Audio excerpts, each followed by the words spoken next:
منفی انداز میں تبصرے کیے جا رہے ہیں. یہ معاملہ عجیب طرح کا ہو گیا ہے اور کوئی آئینی راہ جو ہے وہ سلجھانے کی ضرورت جو ہے وہ دکھائی دے رہی ہے. اور آئینی راہ کوئی کیسے سلجھے گی, کیا راستہ نکلے گا, یہ ابھی کچھ کہا نہیں جا سکتا. لیکن میری اپیل ہے تمام سیاسی قائدین سے, مختلف جماعتوں کے جو رہنما ہیں انہیں چاہیے ادارے جو ہیں, جو مشینری ہے ریاست کی, وہ سارے کے سارے ایک پیج پر آ جائیں گے, تب یہ معاملہ حل ہو جائے گا. بصورت دیگر جو ہے وہ آئینی پیچیدگیوں میں ملجھتے رہیں گے اور یہ انتخاب جو ہے مشکل ہو جائے گا. کہا یہ جا رہا ہے, اب بھی یہ کہا جا رہا ہے کہ جس طرح پہلے 3-4 معاملات جو ہیں اسی دوران 1 ماہ کے دوران پیش آئے ہیں, اسی طرح اب بھی صورتحال جو ہے نا وہ مزید الجھتی دکھائی دے رہی ہے. تو وہ کوئی الیکشن جو ہے شاید عام انتخابات تک جو ہے وہ ہوں گے, ضمنی انتخاب بھی نہیں ہو پائے, وہ بھی معاملہ عدالت میں زیر سماعت ہے. الیکشن کمیشن جو ہے وہ اس کا اجلاس بھی آج ہو رہا ہے, وہ بھی بڑے اہم ہے, اجلاس کی اہمیت اپنی جگہ پہ ہے. یہ معاملہ جو ہے یہ ہمارے سیاسی قائدین جو ہیں ان کی ذمہ داری بنتی ہے کہ وہ اس کی کوئی راہ نکالیں اور مل بیٹھ کر جو ہے سپریم کورٹ نے بھی اپنے ریمارکس میں اور فیصلے میں یہ لکھا ہوا ہے کہ سیاسی مشاورت جو ہے قومی سطح کی وہ مشاورت ضروری ہے. تو یہ کرنے کی ضرورت ہے, تب جو ہے وہ وجہ اس کی یہ ہے کہ نظام ریاست جو ہے اس کی اور عوام کی بقا اسی میں ہے کہ ہم کوئی راہ نکال لیں بجائے الجھاؤ میں پڑے رہیں. یہ بہت ضروری ہے. ایک بڑی اہم خبر تھی یہ, اور اس پہ تبصرہ بھی میں نے اسی لیے بہت محتاط انداز میں کیا ہے کہ عدالتی معاملہ ہے. ایک دوسری خبر جو آئی ہے وہ پاکستان تحریک انصاف کے سربراہ عمران خان صاحب نے جو ہے جیل بھرو تحریک اسے معطل کرنے کا اعلان کیا ہے. کچھ ملتوی کہہ رہے ہیں, کچھ معطل کہہ رہے ہیں. اسے معطل کرنے کا جو اعلان کیا, ہم نے تو 3-4 روز پہلے بتایا تھا کہ عملاً جو ہے یہ تحریک معطل ہے.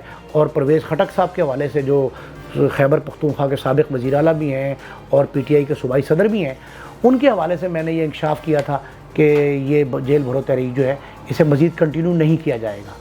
ابتدا میں ہی تحریک کی جو رفتار سست روی تھی اس کی وجہ سے جو ہے یہ شاید کیا گیا کہ رسپونڈنگ نہیں تھے ورکرز اتنے, قائدین کچھ جو ہیں وہ انہوں نے گرفتاری دے دی.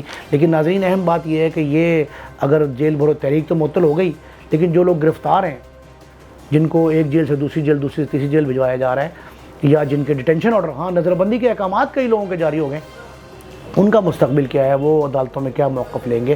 گرفتاری تو خود پیش کی گئی تھی, کسی نے ان کو گھر جا کے گرفتار نہیں کیا, کوئی مقدمہ ان کے خلاف درج نہیں ہوا, بلکہ یہ ایسا مرحلہ تھا کہ گرفتاریاں پہلے ہوئیں, مقدمات بعد میں درج ہو رہے ہیں. تو ناظرین یہ صورتحال جو ہے اس حوالے سے بھی خاصے معاملات جو ہیں, اگرچہ تو عمران خان صاحب نے اپنے ورکروں کو اور قائدین کو اس پہ شاباش دی ہے, لائق تحسین قرار دیا ہے ان کا رویہ کہ جو انہوں نے گرفتاریاں دیں, لیکن اس کے باوجود معاملہ جو ہے یہ بھی کوئی آسان نہیں تھا. اور اس پہ لگتا یہ تھا کہ مشق نہیں کی گئی, اور یہ کمزوری کی وجہ سے جو ہے یہ تحریک کامیابی سے ہمکنار نہیں ہو پائی. اسے ناکام تو نہیں کہہ سکتے, لیکن یہ ناکامی اور کامیابی کے درمیان کسی پل صراط پہ ہے. تو یہ معاملہ جو ہے بڑا اہم ہے. ناظرین تیسری بات جو ہے, ایک اہم خبر, وہ میرے پاس ایک معتبر ذرائع سے, ایک قابل اعتماد ذرائع نے مجھے بتایا ہے, اور وہ بات جو ہے جو کہ ماضی اور یہ مستقبل, آج حال اور مستقبل ان تینوں سے جوڑ کر دیکھنے کی ضرورت ہے. اور وہ بات ہے یہ جنرل ریٹائرڈ امجد صاحب, جو لیفٹیننٹ جنرل امجد صاحب گرفتار ہوئے ہیں, ان کی گرفتاری, اور یہ عبدالحی دستی جو جنوبی پنجاب سے ایم پی اے تھے پی ٹی آئی کے, ان کے گھر سے جو بھاری رقم کی برآمدگی ہے, ان دونوں معاملات کو ملایا جائے اور موجودہ حالات کو ملایا جائے. آئی ایم ایف کی وہ شرائط جو تھیں جس میں کہا گیا تھا کہ جس اعلیٰ سرکاری افسران ہیں ان کے اثاثے چیک کیے جائیں.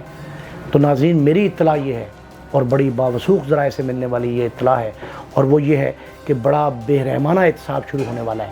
وہ احتساب کیا ہوگا؟ وہ احتساب سیاستدانوں کا بھی ہے, وہ احتساب بیوروکریٹس کا بھی ہے, وہ تاجر جو بڑے بڑے ایسے تاجر ہیں جو نامور ہیں اور بلینر ہیں, ان کا بھی احتساب ہوگا. یہ ناظرین بے رحمانہ احتساب جو ہے اس کا آغاز ہونے والا ہے.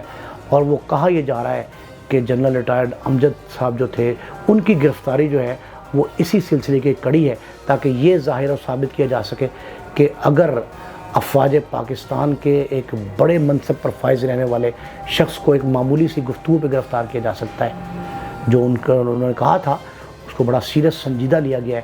تو ناظرین جو شخص بھی وہ کرپشن کے خاتمے کے لیے, وہ ملک, قوم, آئین, مقدس ادارے, ان کے خلاف گفتگو ہے, کوئی توہین آمیز رویہ ہے, یہ سارے معاملات جو ہیں نا ان کو یکجا کر کے دیکھا جائے تو ان سب کو ملا کے جو ہے مختلف معاملات میں احتساب کیا شروع ہونے والا ہے. یہ فیصلہ ہو چکا ہے بڑی اعلیٰ سطح پر، اور جس پہ ہماری عسکری اور جو سیاسی قیادت ہے وہ دونوں کے دونوں متفق ہوئے ہیں. اور میری اطلاع یہ ہے کہ یہ جو بیوروکریٹس ہیں وہ بھی 3-4 جو ہے اگلے ہفتے میں، یعنی آج مارچ کی 1 تاریخ ہے، تو اگلے 2-4-5 دنوں میں جو ہے اسی رواں ہفتے میں یہ قابو آنے والے ہیں. یہ بھی سنا ہے کہ جن لوگوں نے اپنے اختیارات سے تجاوز کیا، اثاثے جو ہیں وہ غیر قانونی انداز میں ناجائز طریقوں سے بنائے، انہوں نے اگر اپنے گھر میں، اپنے اکاؤنٹ میں، اپنے ماں بہن بھائی متعلقین کے نام پہ کوئی اثاثے بنائے ہیں، اور وہ پاکستان کے اندر ہیں یا بیرون ملک ہیں، دونوں صورتوں میں ان کو قابو کیا جانے والا ہے. اور ان کے لیے جو بہرحمانہ کا میں نے لفظ استعمال کیا ہے وہ اس لیے ہے کہ بہت انڈسکرمنیٹ ہوگا، نہایت انڈسکرمنیٹ انداز سے ان کو قابو کرنے کا فیصلہ ہوا ہے. اور ان سے جو یہ کہا یہ جا رہا ہے کہ ہمارے بڑے جو ہیں، چند بڑے جو ہیں، انہوں نے یہ فیصلہ کر لیا ہے کہ لوٹی گئی رقم جو ہے قومی خزانے سے لوٹی گئی. اور اس میں ڈسکرمنیٹ میں یہ نہیں ہے کہ حکومت میں شامل جماعتیں ہیں یا حکومت سے باہر اپوزیشن کی ہیں. کوئی شخص بھی ہوگا سیاسی طور پہ، بیوروکریسی میں سے کسی کا تعلق، ظاہر ہے ان کے بھی لمبے ہاتھ ہیں، وہ جو لمبے ہاتھ ہیں ان میں سے بھی لوگوں کو جو ہے نا وہ قابو کرنے کا جب فیصلہ ہوا ہے، اور وہ آج کل میں دکھائی دے گا. اور یہ جو رقم برآمد ہوئی ہے ناظرین، یہ عبدالحی دستی صاحب کے گھر سے جو انہوں نے رکھی تھی، اس طرح کی اطلاعات بھی ملی ہیں کہ بعض ایسے سیاستدان ہیں جو گزشتہ حکومتوں میں رہے اور انہوں نے رقم اپنے گھر کی بجائے کسی اور جگہ محفوظ کی ہے، بینکوں میں نہیں گئے تاکہ اسٹیٹ بینک کی جو ہے وہ اس میں شامل نہ ہو جائیں، جو ان کی قومی پالیسی ہے اس میں، اس کے خوف سے جو ہے نا اگر نقد کیش جسے کہتے ہیں، اگر کیش کی شکل میں کہیں اور رکھی ہوئی ہے تو وہ بھی برآمدگی کے لیے جو ہے نا وہ خصوصی ٹیمیں تشکیل دی جا رہی ہیں. اور یہ سلسلہ جلد شروع ہونے والا ہے اگر اس میں کوئی رکاوٹ نہ ہوئی. اس میں اب یہ کہا جائے گا بعد میں کہ جی شاید IMF نے کہا تھا. IMF کے ساتھ جائزہ مشن کے جو اجلاس ہمارے ابتدائی ثانوی یا پالیسی اجلاس جو ہوتے رہے، ان میں یہ بات ڈسکس ہوئی. پھر اس کے بعد قومی سیاسی سطح پر اور عسکری قائدین کی موجودگی میں یہ فیصلہ ہوا ہے کہ یہ جو ہے لوٹی گئی رقوم جو ہے یہ برآمد کی جائیں، اور اس احتساب میں جو اس انداز سے تلوار چلائی جائے کہ کوئی بھی شخص جو ذمہ دار ہے اور قصوروار ہے وہ بچ نہ پائے. تو ناظرین دیکھتے ہیں کہ اس پالیسی جو بنی ہے، یہ جو خفیہ اطلاع ہم تک پہنچی ہے، اس کا بنتا کیا ہے اور کیا ہوتا ہے، اور اس میں کون کون زد میں آتا ہے، کون بچ نکلنے میں کامیاب ہوتا ہے. لوگوں نے کئی وے آؤٹ نکالے ہوتے ہیں، ان میں بچ جانے میں کون کامیاب ہوتا ہے، یہ جب ہی جیسے ہی کوئی اطلاع مجھ تک پہنچے گی میں آپ سے شیئر کروں گا. اپنے میزبان نعیم مصطفیٰ کو اجازت دیجیے. اللہ نگہبان.